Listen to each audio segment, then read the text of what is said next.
It's really my pleasure to welcome my friend, and likely yours, Climate Action Crusader Bill McKibben. He's going to offer his always insightful, grounding perspective to start our day. I met Bill over 15 years ago organizing on this campus, helping with leaders like Diane Monroe, many others, including an intrepid group of military students, organized a 5-day walk across Vermont. Raise your hand if you participated or helped organize that one. See? This is what it takes. That was over 15 years ago, and that walk was really a catalyzing event, and it helped catalyze the global Step It Up movement, Step It Up Vermont.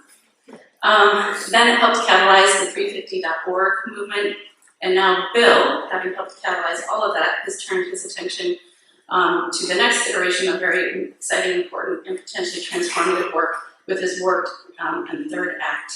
So his tireless pursuits to salvage a habitable planet for young people and future generations don't stop, and I'm guessing we appreciate him all so much. So thank you, Bill, for all you do and for joining us today.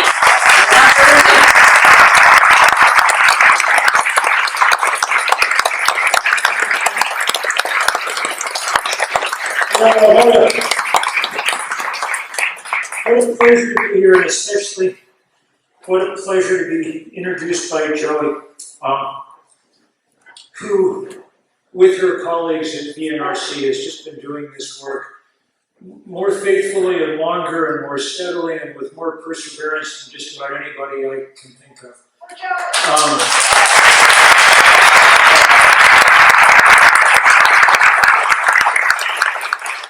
And among other things, it always makes me extraordinarily grateful that she and the rest of you are out doing all this, because it gives me the luxury of largely ignoring the state of Vermont where I live. I have to keep reminding myself that I should be paying more attention to Texas and China and India and all of that.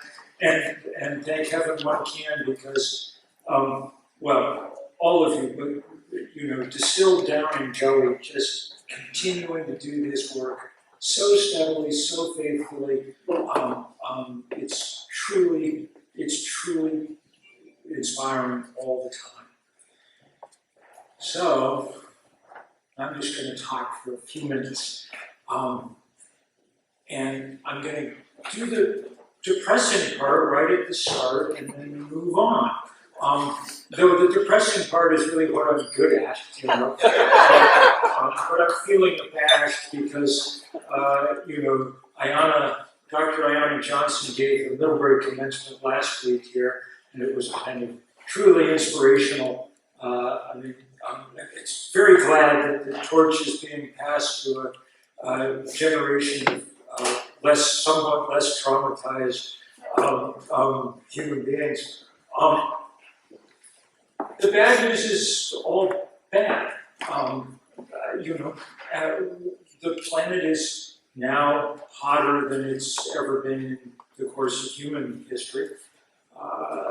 We've raised the temperature more than 1 degree Celsius, so closing in on 2 degrees Fahrenheit, which of course doesn't sound like much. If it was, 50 when we walked in this morning and 52 when we walk out, our bodies won't be able to tell the difference, but the planet can tell the difference in enormous ways.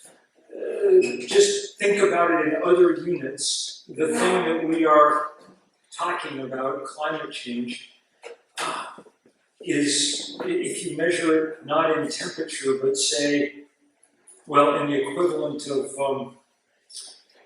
of Hiroshima-sized bombs. Every day we set off the heat equivalent of 400,000 of them with the extra carbon that we've trapped in the atmosphere. And when you think about it that way, it's easier to understand how we've melted half the sea ice in the summer Arctic, how the jet stream and the Gulf Stream are no longer working the way they've worked throughout human history, how the new data last week from the Antarctic indicates that the melt has progressed so fast there that it looks like the great Antarctic overturning current, perhaps the most important of all the forces in the oceans, already dropped in volume about 20% and is quickly running out of steam. You understand, if you look at that, how it's possible that we've changed the planet's hydrological cycles so profoundly. I mean, warm air traps more water vapor than cold. If you want one fact to understand this century, that'll do. It's why we get more evaporation, and then more drought, and then more forest fire across vast swaths of the planet. I mean, last week or the week before, we were all breathing pretty powerful dose of Alberta wildfire smoke. Today, they're evacuating Fort Chipewyan in Alberta, where many of my old colleagues who have done the First Nations people in Canada who've done the most to stop the exploitation of the tar sands up there where they live. Once that water's gone up in the air, it's going to come down, and of course it comes down in moist places like this one, comes down in ever larger amounts. Right here in the Northeast, we've seen about a 70% increase in the number of storms that drop 2 inches of rain over 24 hours.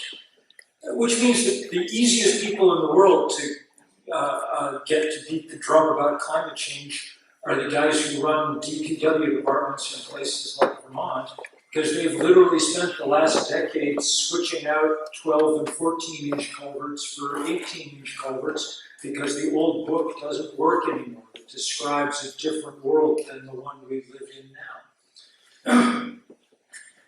You may have seen on the news a couple of weeks ago when they managed to get 25 inches of rain in 6 hours in Fort Lauderdale. The old record for the entire month of May in Fort Lauderdale was 19 inches, but spread over 30 days. This time they got 25 inches in 6 hours, which of course no one can prepare you to deal with. There's no way to build infrastructure like that. So there were a lot of pictures of just SUVs bobbing down the main street of Fort Lauderdale. Fort Lauderdale is rich enough that for the moment it will recover, but that's not always the case. Pakistan last fall had the biggest rainstorm since Noah. It just started raining in late August and did not stop. Before it was done, there were large parts of Pakistan that had seen 800% of their average annual rainfall in 3 weeks. That is, they got 8 times more rain than they normally get in a year in 3 weeks. Nothing can withstand that. People in that part of the world live mostly in mud brick houses. It's good architecture that works well until it rains like that, and then your house just melts out from under you. 33 million people were displaced from their homes. So what's that? Roughly 40 times the population of Vermont displaced from their homes. And of course the kicker is that taken all together, the 200 million people in Pakistan have put way less than 1% of all the carbon into the atmosphere. Not their fault, what's happening to them. The 300 million people who live in this country have put about 25% of all the CO2 up in the air. And we've been doing it a very long time. And it's all still up there. The carbon that came out of the tailpipe of my family's Plymouth Fury when I was getting my learner's permit at the age of 15 is still up there in the atmosphere trapping heat. That's how it works. So in places like Vermont, where we've been pouring carbon into the atmosphere for a very long time, we've built up a very long debt and a very deep one. And that, I think, is worth keeping in the back of everyone's mind all the time, just because, among other things, it should help it make it easier for us to make the relatively small changes and sacrifices and whatever that we're being asked to make now. Things are going to get worse before they get better. We're about to enter the next couple of years are going to be climatically chaotic. We're entering an El Nino period, it looks like, for the first time in 6 or 7 years. And it looks likely that it'll be a strong El Nino. And we go into it with the world's ocean temperatures already at record level. So, Katie barred the door. Things could be quite remarkable over the next period. Jim Hansen, who remains my touchstone for the science of all of this, who I've been talking and working with for 3 decades now, and I talked to him a couple of weeks ago, said, best chance is that in 2024 or 2025, but probably 2024, the world will at least briefly reach this 1.5 degrees Celsius temperature increase barrier that was the thing we promised just 8 years ago in Paris that we would do everything we could to avoid.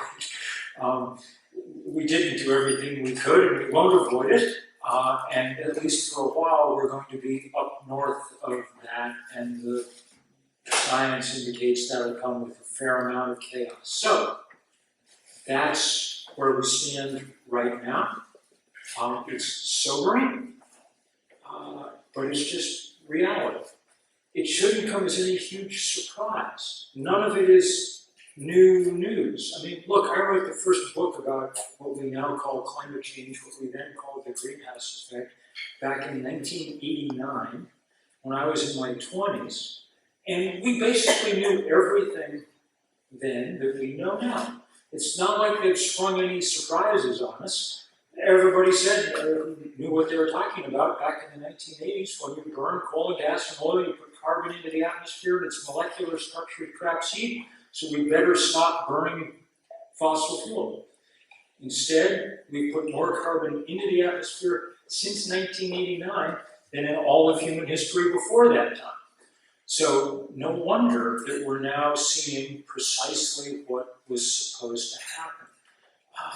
This, it must be said, has been a great triumph in the history of science. The ability to offer a consensus, robust prediction about a complicated phenomenon in our physics and chemistry of our atmosphere was a remarkable milestone. And the scientists really have done their job. And so now it's up to the rest of us to do our job, which is where I'll go next, because the news gets considerably better. It's not just that scientists have done their job, engineers have done their job too. And that's really the thing that allows us to have a certain amount of hope. Not of stopping climate change, obviously too late for that, but of stopping it short of the point where it just cuts civilization off at the knees. At holding the rise in temperature to somewhere between 1.5 and 2 degrees Celsius instead of 3 degrees or more, which is what we're headed for now. That won't be a good outcome, but it may be a survivable outcome.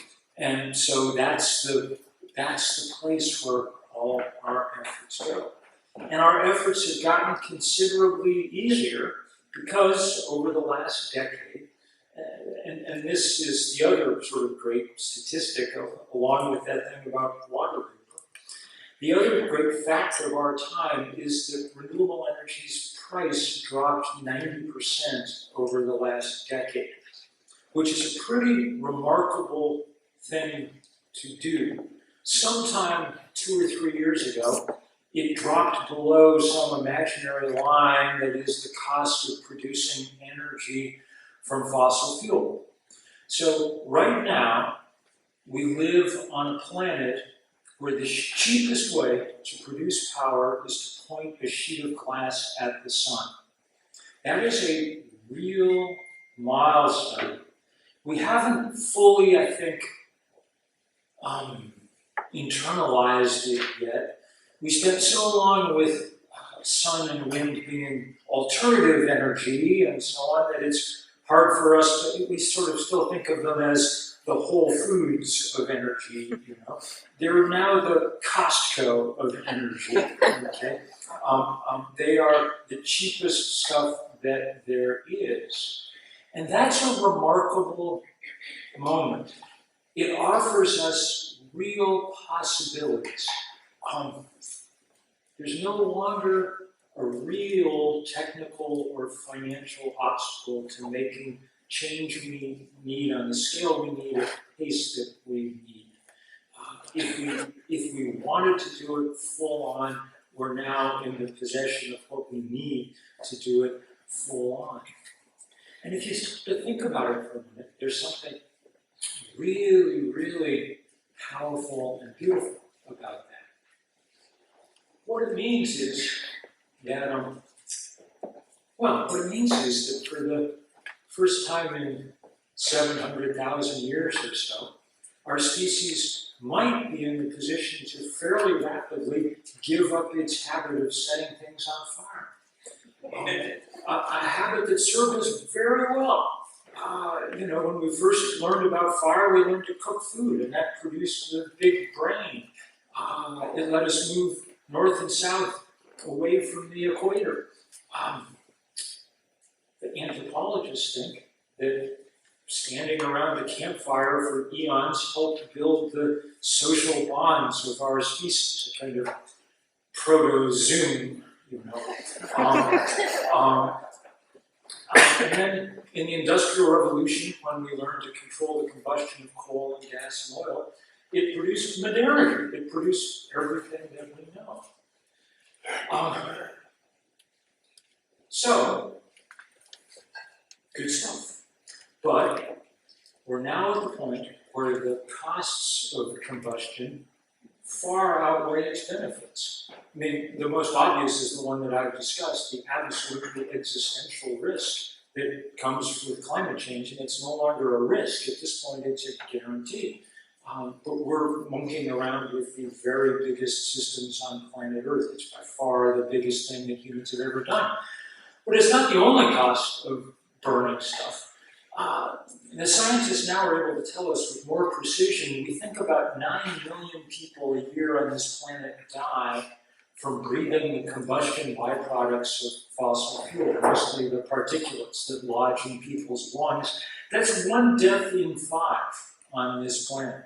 If you've been to Delhi or Shanghai in recent years, you have some sense of how that's possible, but of course it's possible and happens everywhere. We have millions of cases of childhood asthma in this country, and a lot of it is linked to precisely that, breathing in those particulates, and you know who gets to breathe them in. We know who gets to live next to highways and refineries and so on in our society. And then, of course, there's the other cost that we've really focused on in the last year or so. As long as we depend on a resource that's only available in a few places, the people who dominate those places have way too much power. So in our country, the Koch brothers are our biggest oil and gas barons. They control more refinery and pipeline capacity than anybody else. And they use their winnings to completely degrade and deform our democracy. Overseas, we've watched Vladimir Putin take his winnings from the oil and gas market and launch a land war in Europe in the 21st century. And so now there's, people every day in Kyiv, dying as cruise missiles crash into apartment buildings. And it's all, here's a experiment you can do at home. Look around your house to see if you can find something made in Russia that you could boycott to. There isn't, unless you have an old bottle of Stolichnaya in the back of the liquor cabinet, I predict there will be nothing, because all Russia does is sell hydrocarbons to the rest of the world. And they've used that to intimidate Western Europe for 2 decades, and on and on. So, it really is a remarkable prospect that we could bring this to an end in short order, that we could stop relying on burning stuff and rely instead on the fact that the good Lord was kind enough to hang a large ball of burning gas 93 million miles away, and that we now have the wit to make full use of it. We can capture its rays on solar panels. We can take advantage of the fact that it differentially heats the earth, producing the wind that turns those turbines. That's amazing. Amazing if you stop. I mean, it is, the solar panel is magic on a kind of Hogwarts scale. It is a water into wine miracle. It allows us, here my Methodist Sunday school teacher upbringing is, it allows us to imagine running the planet on energy from heaven instead of hell, you know? And that's a very lovely idea. The only catch here is that we have to do this fast if it's going to matter, because climate change is a timed test, really the first timed test that we've quite had in this way in our political life. We're used to political problems that last forever and that we make small incremental progress on or not. As long as I've been alive, we've been talking about whether or not we should guarantee health care for Americans. It's a sin that we haven't. People die and go bankrupt every year because we don't. But when we finally decide to join the rest of the industrialized world and make sure that everybody has health care that they need, it won't have been made harder by our delay. Eventually, you know, the Bernies of the world will triumph on this and we'll get where we need to go. Climate change isn't like that. If we do not win the fight soon, then the fight will be over, because we go past a series of physical tipping points from which there's no obvious return. Once the Arctic is fully melted, nobody has a plan for how you freeze it back up again. Okay? And that time frame is way, way compressed.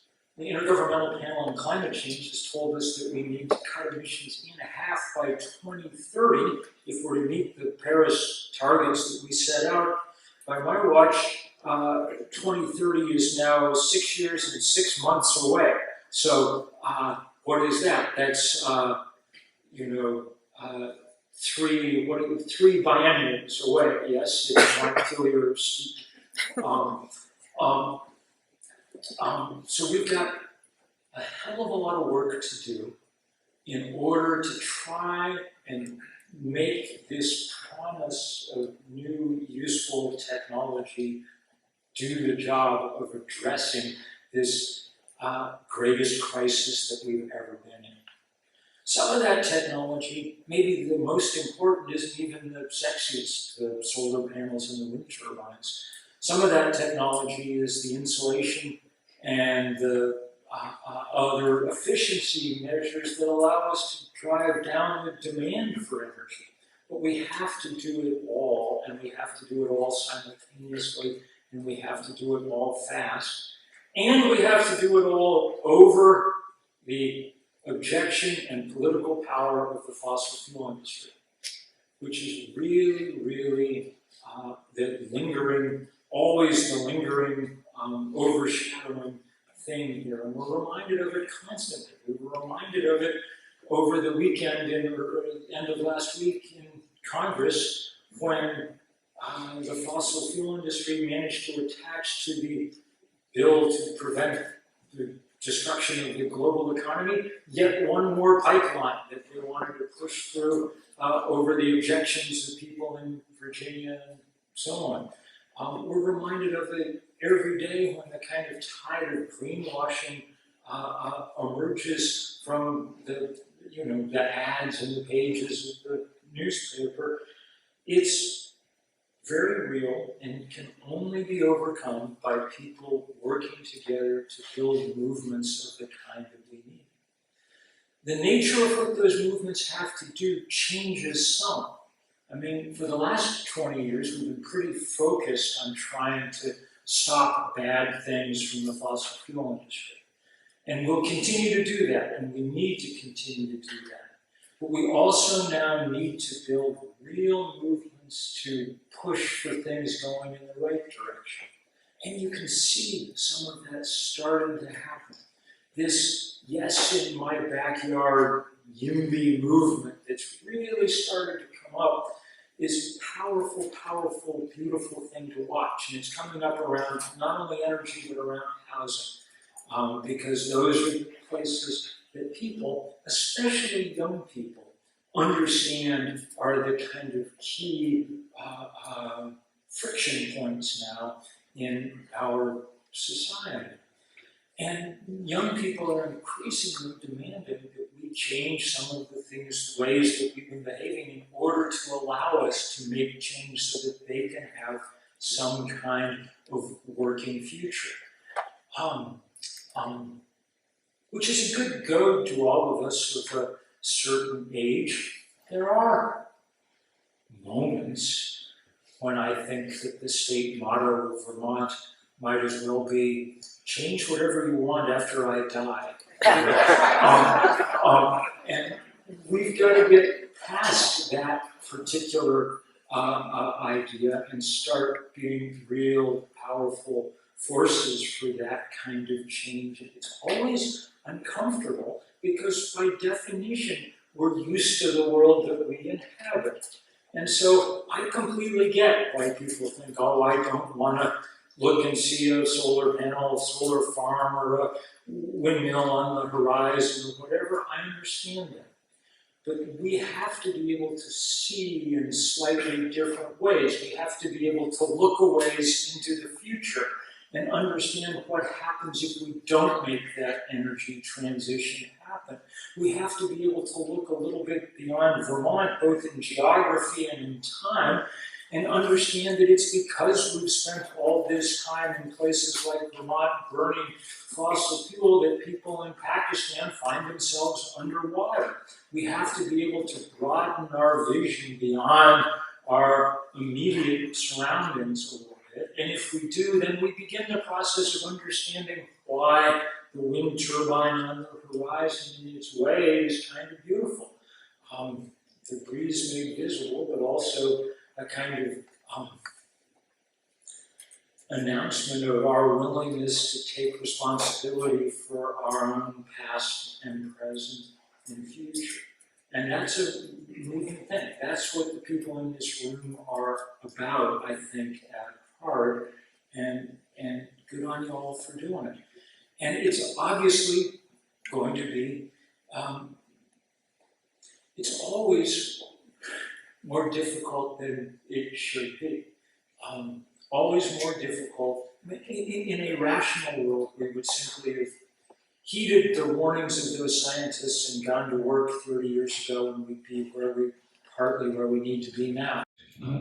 Change, when it's required, is hard, but change is required. And so the question is, how do we keep banding together to make that happen?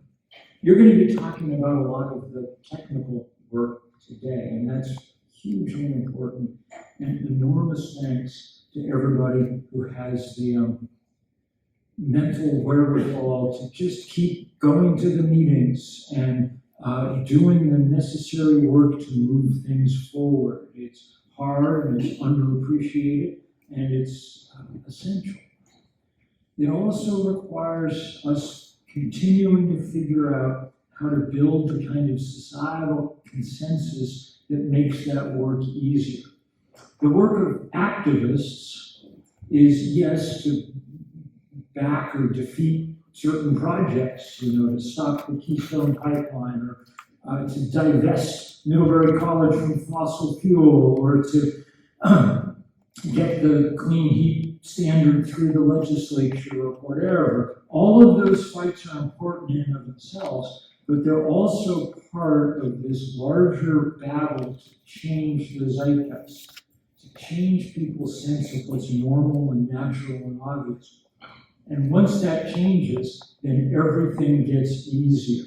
And that's why we're finally getting somewhere, because of the work that everybody here did to change that zeitgeist over the years. That's why Congress, despite the huge endless flood of oil money, last year actually finally passed something. 34 years and 40 days after Jim Hansen testified to the Senate about the reality of climate change, they passed the Inflation Reduction Act. It's not very good. Joe Manchin stripped out most of the enforcement provisions on it, but left in it is enough money to allow us to really imagine jump-starting some of this. And it's purely a product of that shift in the zeitgeist. If the young people who mostly cut their teeth on campus divestment movements across the country hadn't formed the Sunrise Movement and called for this Green New Deal, then we never would have gotten the Inflation Reduction Act. Yes, they asked for $30 trillion, and yes, it ended up being $300 billion. That's a good reminder to ask for 100 times more than you think you're going to get. But it was brilliant work. I'm going to close by saying that most of that work, a lot of that work, has been done by young people. But a lot of it now is being done by, well, I look around this room and notice that there are several other people with hair lines like mine, and that is truly wonderful to see. We've started this in the last 2 years, this work at Third Act, trying to organize people over the age of 60. And it's gone extraordinarily well. Probably a lot of you by now have met the people at Third Act Vermont, because there's hundreds and hundreds and hundreds of them.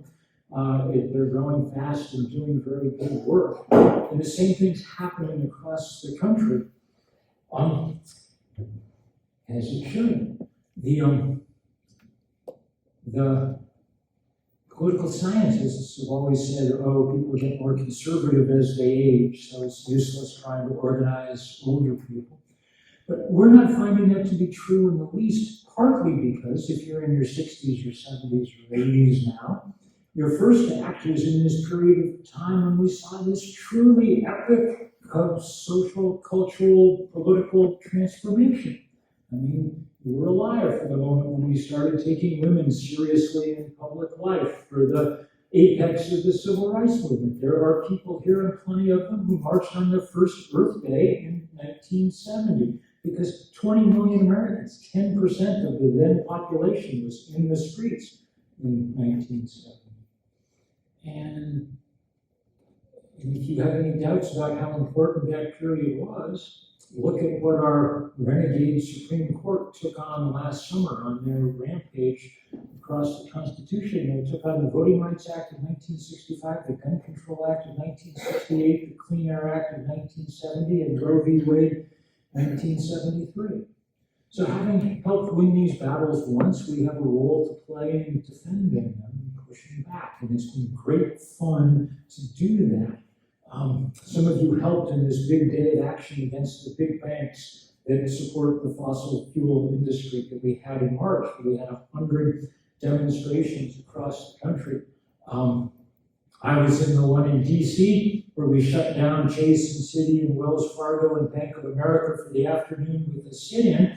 But a particular kind of sit-in, I've reached the age when sprawling on the sidewalk for 4 or 5 hours is a less attractive proposition than once it would have been. And so we had people round up hundreds of rocking chairs. And that's what we used to shut down the banks. It was by far the most comfortable sit-in I've ever been to.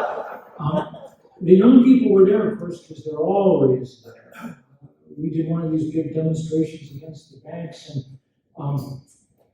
the young people from Fridays for the Future, kind of Greta's movement, that asked us to help organize, because they were like, we want to take on these banks, but most of us aren't even old enough to have the bank account yet, so can you help? And we were, sure, we know about banks. So we did a big demonstration, and there were a few hundred high school kids, because there's always a few hundred high school kids, and they're somewhat sprier, so they were out in the the lead, but at the back there was a whole bunch of us with a big banner that said "Fossils against fossil fuels." So I offer that to those of you of a certain age to think about as a rallying cry. We have extraordinary work to do, extraordinary work, and it's work that can only be done place by place, neighborhood by neighborhood, zoning board by zoning board, on and on and on. And it can only be done by us, and it can only be done in this time. That is, if we don't do it, someone else isn't going to get a chance to do it in a time frame that matters to the outcome of this fight. So that, at some level, is a burden. Though no greater a burden than people have faced in other times. I mean, our parents or grandparents, their existential crisis was fascism in Europe.